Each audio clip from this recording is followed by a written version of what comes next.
Olá, a graça e a paz de nosso amado Senhor e Salvador Jesus Cristo.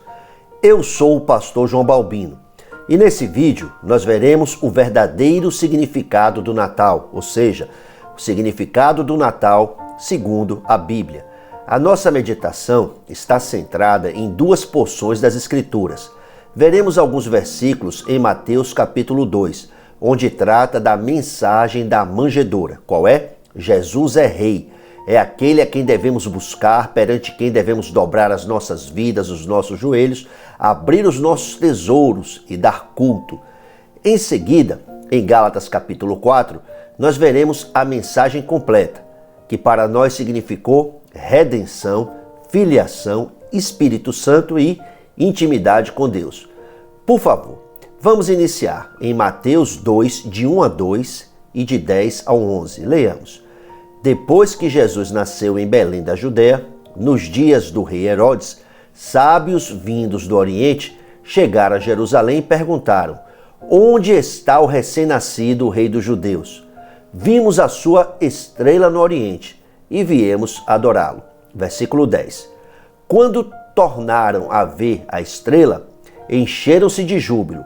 Ao entrarem na casa, viram um menino com Maria, sua mãe, e prostrando-se o adoraram. Então abriram os seus tesouros e lhe deram presentes, ouro, incenso e mirra. Aqueles sábios conheciam a profecia bíblica e em busca do recém-nascido rei dos judeus, em busca do verdadeiro rei de Israel, em busca de um rei não nascido na casa do ímpio rei Herodes, mas vindo da parte de Deus, os sábios, portando presentes, ouro, incenso e mirra, viajaram do Oriente para Jerusalém. Posso imaginar que viajaram com a certeza de que encontrariam a cidade numa grande festa. Mas quando eles chegaram em Jerusalém, não havia festa alguma. Israel havia perdido o evangelho. Os judeus, mais uma vez, estavam andando longe de Deus. Por causa da infidelidade, a nação havia sido conquistada e colonizada por Roma. O fato é que eles estavam despercebidos da chegada do rei. Nenhum israelita foi capaz de auxiliar os sábios vindos do Oriente em sua busca. Na verdade, a presença dos sábios em Jerusalém causou algum desconforto. Em Mateus capítulo 2, versículo 3, a Bíblia diz: quando o rei Herodes ouviu isso, ficou perturbado, e com ele toda Jerusalém. A solução veio do céu. Os sábios tornaram a ver a estrela e se alegraram. E quando encontraram Jesus, diz a Bíblia, prostrando-se, o adoraram. Então abriram seus tesouros e lhe deram presentes, ouro, incenso e mirra. Nas páginas do Primeiro Testamento, encontramos ouro e incenso relacionados ao culto a Deus e aos utensílios no templo construído por Moisés, no templo construído por Salomão, no templo que foi reformado por Herodes e também no templo de Deus no céu. Por exemplo, em Apocalipse, capítulo 8, versículo 3, a Bíblia diz: outro anjo, que trazia um incensário de ouro, aproximou-se e se colocou de pé, junto ao altar. A ele foi dado muito incenso, para oferecer com as orações de todos os santos sobre o altar de ouro, diante do trono. Quanto à mirra, o nome vem do aramaico, significa amargo. Sem dúvida alguma, a mirra é um presente inusitado para um recém-nascido. No caso específico, a mirra alude aos sofrimentos que Jesus Cristo enfrentaria, culminando com a sua morte na cruz. Naqueles dias, o rei Herodes tomou providências para garantir que o seu sucessor no trono seria alguém nascido em sua casa. Com o intuito de eliminar o rei Jesus da face da terra, Herodes promoveu um aterrador infanticídio. Mateus capítulo 2, versículos 16 ao 18. A mensagem da manjedoura coloca Jesus Cristo no centro de tudo. Jesus Cristo é o rei, é aquele a quem pertence o reino. Jesus é aquele que nós devemos buscar, procurar até encontrar. Jesus é aquele perante quem devemos nos prostrar e adorar, dar o nosso culto, nos devocionar, abrir os nossos tesouros, procurar agradá-lo, custe-nos isso o que vier a nos custar. Pergunto: qual é o verdadeiro significado do Natal? Para entendermos o verdadeiro significado do Natal, para entendermos a grandeza do que está envolvido naquele nascimento, nós precisamos olhar além da manjedoura. Precisamos olhar para a cena da crucificação de nosso amado Senhor Jesus Cristo, onde tudo que havia para ser consumado por Jesus em sua primeira vinda foi consumado. Em outras palavras, o significado do Natal apenas pode ser plenamente compreendido sob a luz que irradia da cruz de Cristo. Foi na cruz que o Filho de Deus derramou a sua vida de valor infinito e por meio de seu sangue, a vida da carne está no sangue, isso diz Levítico, redimiu e concedeu a pecadores imerecidos o direito de se tornarem filhos de Deus. Pergunto: qual é o verdadeiro significado do Natal? Temos uma escritura que responde a essa questão com notável clareza. Por favor, vamos ler Gálatas capítulo 4, versículos de 4 ao 6. Eu peço que você mantenha a sua Bíblia aberta para que possa acompanhar a exposição. Leamos.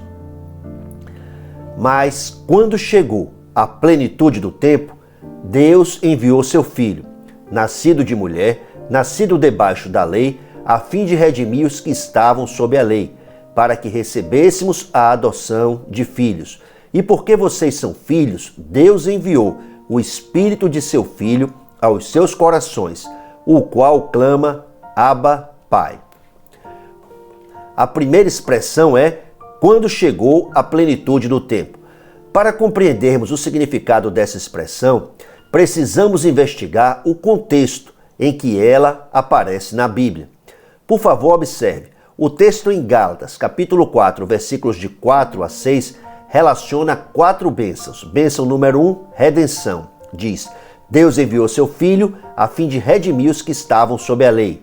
Bênção número 2, filiação. Diz: Deus enviou seu Filho para que recebêssemos a adoção de filhos. Bênção número 3, Espírito Santo. Porque vocês são filhos, Deus enviou o Espírito de seu Filho aos seus corações. E finalmente, bênção número 4, intimidade com Deus, o qual clama: Abba, Pai. Pergunto: o que está em pauta nas escrituras que nós acabamos de ler? O que está em pauta é a obra de salvação consumada por Jesus Cristo na cruz. Portanto, a expressão plenitude do tempo refere ao momento na história compreendido entre o instante em que nosso amado Senhor Jesus levantou-se de seu trono na glória, foi ao ventre de Maria, como um homem de carne e osso entrou no mundo que criou, foi até a cruz, ali morreu por nossos pecados, ressuscitou ao terceiro dia, subiu ao céu e da parte do Pai enviou o Espírito Santo. Dentro dessa perspectiva, plenitude do tempo é o período ao qual podemos chamar de o ponto culminante na história da salvação. Não é um momento específico, mas um laço de tempo específico em que o plano de salvação, que havia sido concebido por Deus na eternidade, foi iniciado e consumado, trazendo as bênçãos do céu para a terra. Bênção número 1, redenção. Número 2, filiação. Número 3, Espírito Santo. E número 4, relacionamento, intimidade com Deus. Em segundo lugar, o texto diz: Deus enviou seu Filho, nascido de mulher. Essas palavras nos remetem diretamente ao Gênesis 3,15. Nos remetem à primeira vez em que o Evangelho, as boas novas de redenção para a humanidade, foram proclamadas. O chamado proto-evangelho, primeiro evangelho pregado. No Gênesis 3,15, Deus anunciou a vinda do descendente da mulher, que feriria a cabeça da serpente. Por favor, observe. Absolutamente todas as pessoas são descendentes de homem com mulher. Todas as pessoas têm obrigatoriamente um pai e uma mãe. Mas o Messias, o Cristo prometido, é o descendente da mulher. Quem é ele? O profeta Isaías escreveu, Isaías 7,14. Por isso, o Senhor mesmo lhes dará um sinal. A virgem ficará grávida e dará à luz um filho, e o chamará Emanuel. Pergunto, quem é uma mulher virgem? Virgem é uma mulher que jamais conheceu algum homem. Quem é esse que vai nascer de uma mulher virgem? Seu nome é Emanuel, um nome com um significado. Significa Deus conosco. Quem é ele? Em Mateus capítulo 1, versículos 19 ao 23, a Bíblia declara que Jesus é o cumprimento da profecia bíblica. É aquele que nasceu de uma mulher virgem. Em outras palavras, Jesus é o Evangelho. Jesus é o descendente da mulher. Jesus é o Filho do Deus vivo, Emanuel, que é Deus conosco. Jesus é o Messias, o Cristo. Jesus é Deus Salvador. E quando diz que Deus enviou seu Filho, nascido debaixo da lei, versículo 4, como homem de carne e osso, num corpo como é o nosso corpo, Jesus Cristo viveu cerca de 30 anos, satisfez completamente as exigências da lei, jamais pecou. A lei revela as exigências de santidade do céu e estabelece o padrão pelo qual todos nós seremos julgados. Longe de ensejar qualquer esperança, a lei presta-se ao papel de assinalar o que é pecado. Em outras palavras, a lei fundamenta a condenação dos transgressores. O esforço de viver pela lei denota falta de conhecimento do Evangelho e uma certa arrogância. A Bíblia diz: ninguém será declarado justo diante dele baseando-se na obediência à lei, pois é mediante a lei que nos tornamos plenamente conscientes do pecado. Romanos capítulo 3, versículo 20. A lei silencia qualquer pretensa argumentação e todas, absolutamente todas as desculpas escorregadias dos pecadores. A lei nos torna indesculpáveis. Nesse ponto, gostaria que você entendesse que a lei presta-se ao papel de revelar a nossa particular indigência e nos conduzir em absoluto desespero de causa a Jesus Cristo, o único Redentor que há. Com isso chegamos ao versículo 5. A Bíblia diz: a fim de redimir os que estavam sob a lei. A palavra redimir, muito comum nos dias do apóstolo Paulo, o seu sentido literal é resgatar, comprar de volta. O Filho de Deus entrou no mundo que criou e cumpriu cabalmente com o propósito de sua vinda. Em Apocalipse, capítulo 5, versículo 9, a Bíblia diz: pois foste morto e com teu sangue compraste para Deus homens de toda tribo, língua, povo e nação. Em 1 de Pedro, capítulo 1, versículos 18 e 19 está escrito: pois vocês sabem que não foi por meio de coisas perecíveis como prata ou ouro que vocês foram redimidos da sua maneira vazia de viver, que lhes foi transmitida por seus antepassados, mas pelo precioso sangue de Cristo, como de um cordeiro sem mancha e sem defeito. O preço do nosso resgate foi a vida do Filho de Deus.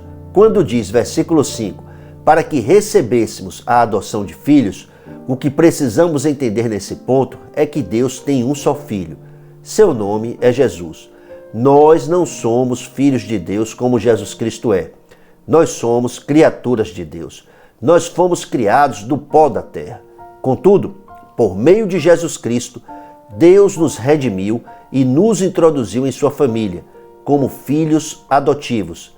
Jesus é o Filho de Deus, o unigênito do Pai. O filho do leão é leãozinho, o filho do cão é cãozinho, o filho do gato, gatinho, o filho do homem é homem. E o Filho de Deus, que é? O Filho de Deus é Deus. Jesus Cristo é Deus. Jesus tem a mesma natureza e a mesma essência de seu Pai, todas as virtudes, todos os atributos. É importante ficar claro que Deus apenas recebe em sua família, como seus filhos, as pessoas que foram redimidas por Jesus Cristo. Portanto, aquele ensino que há bastante por aí, da paternidade universal de Deus, que Deus é o Pai de todos, esse ensino é absolutamente falso. No Evangelho de João, capítulo 1, versículos 11 ao 12, a Bíblia diz: veio para o que era seu, mas os seus não o receberam. Contudo, aos que o receberam, aos que creram em seu nome, deu-lhes o direito de se tornarem filhos de Deus. Você receba o Senhor Jesus agora mesmo e confirme a sua fé no Senhor Jesus Cristo por meio do batismo nas águas. Finalmente, diz o versículo 6, porque vocês são filhos, Deus enviou o Espírito de seu Filho aos seus corações, o qual clama, Abba, Pai. Deus enviou o Espírito de Jesus aos corações de todos os seus filhos. Depois que fomos redimidos por Jesus Cristo, adotados como filhos na família do céu e habitados pelo Espírito Santo, o próprio Espírito de Deus nos deu a convicção, a certeza de que somos filhos. Desde então, em se tratando de Deus, a palavra que ecoa em nosso interior, em nosso íntimo é Abba, Pai. Essa expressão refere à maneira pura e íntima como criancinhas dirigem-se aos seus papais naturais. Denota intimidade com Deus, familiaridade, confiança, dependência, afeto, um relacionamento consistente com o Pai Celestial. Vamos concluir. Pergunto, você entende qual é o verdadeiro significado do Natal? O significado é: nasceu o Rei Salvador, nasceu o Redentor, nasceu aquele que entrou no mundo para salvar seres humanos. De agora em diante, procure organizar o Evangelho e proclamar o Evangelho. Filhos de Deus precisam ter o Evangelho organizado. Filhos de Deus, sem exceção, precisam ter proclamação. Você vá e proclame o Evangelho em todos os encontros que tiver no campo. Proclame o Evangelho em todas as confraternizações que você tomar parte. Anuncie para todas as pessoas, sem exceção, que para salvar pecadores, como homem de carne e osso, o Filho de Deus, portanto Deus, entrou no mundo que criou, foi à cruz e morreu por nossos pecados. Anuncie para todas as pessoas com quem você se encontrar que Jesus é o Messias, o Cristo, o Filho do Deus vivo, o Deus Salvador. Oremos. Pai, te damos graças pela vinda de Jesus a esse mundo. Te damos graças porque, por meio do Evangelho, que é somente Cristo, nós somos salvos. Te damos graças por podermos proclamar o Evangelho para que outras pessoas sejam salvas. Te damos graças por podermos chamar o Senhor de nosso amado Papai. Te amamos, Papai. Te amamos porque o Senhor nos amou primeiro. Oramos em nome do Senhor Jesus Cristo. Amém. Graças a Deus por essa oportunidade. Damos graças a Deus por sua vida. E eu quero te pedir, por favor, que você deixe o seu gostei, deixe aí o seu like, deixe o seu comentário e também, por favor, compartilhe esse vídeo e outros vídeos do nosso canal com pessoas do seu relacionamento, com as pessoas com as quais você interage no seu dia a dia, pessoas da sua família, seus pares na empresa, na universidade, aí por onde você vai, no seu condomínio. Nos ajude. O seu apoio é muito importante para que a mensagem que nós temos proclamado chegue a alcançar mais pessoas. E dessa forma, você se junta a nós e também toma a sua parte nas missões. Nós agradecemos. Obrigado por assistir. Que nosso amado Senhor Jesus Cristo continue te abençoando. Graça abundante.